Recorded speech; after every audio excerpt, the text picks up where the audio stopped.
Okay, here's a question from Jewel YT. I think I've got that right. Wants to know, I want to get this one. He's talking about the V55 HD. I want to get this one for gigs, but also bedroom. Will it be loud? It depends on how loud you turn it up. Again, you can have this amp really low at volumes you can talk over, or you can have it loud enough to do a gig in a reasonably sized venue. It's 55 watts. It's not as loud as something like this or this, but it's got some punch and it'll do pretty much any style of music you want. Okay, 09 Felt, I think that's right, wants to know, what do you use to change channel? And he's referring to this amplifier.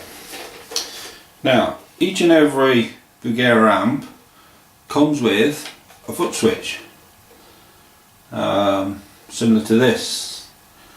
The new amps, judging by the pictures on the website, have slightly longer ones with button switches as opposed to these latch switches. This amp has just a simple 2-button switch. They're very robust, made of steel.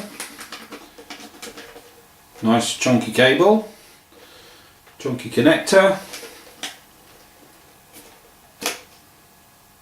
and that's what you get. Sibilant Scanabinascaralillet. It's probably wrong. Wants to know, I love the tone of your Washburn. What type of Seymour Duncans are in it? He's talking about this. I don't know, to be honest. I think one of them's a JB and the other one's a vintage.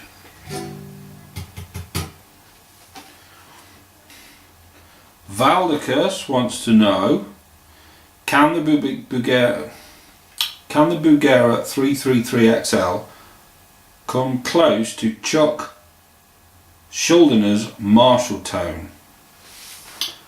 I have to confess I don't know who Chuck Schuldner is.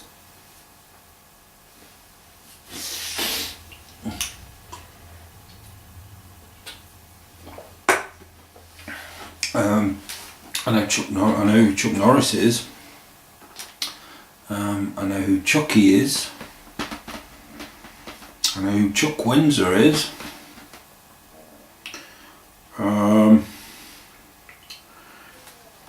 If you're a fan of the kind of British Marshall tone, or the modded Marshall tone, Bugera actually do a range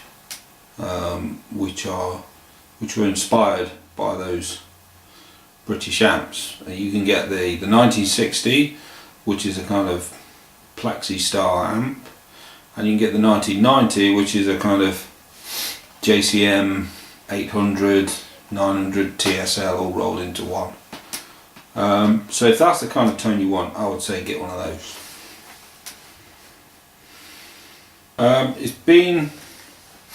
It's been suggested again by XSteveX59 that because I have two of these, that I ought to do EL34 versus 6L6 kind of thing, which I'm going to get around to doing that. I can take the 6L6s from this, put them in there, and I will get around to doing it.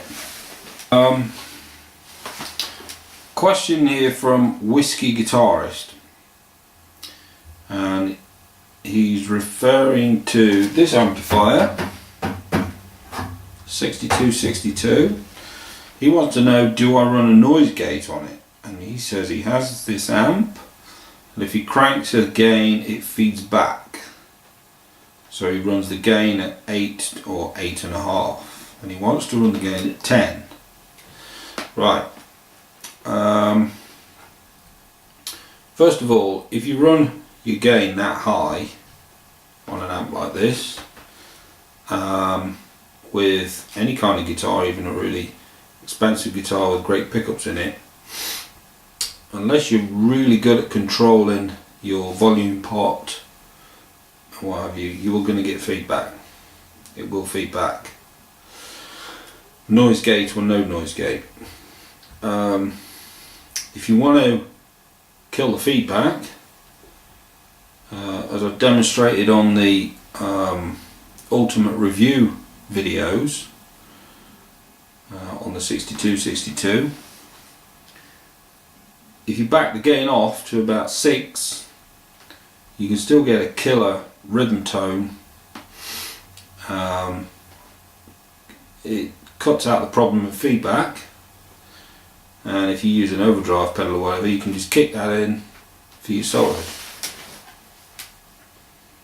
I want to say a huge thank you to everybody for all of your continued support. You guys rock. Keep on checking in. So make sure you subscribe.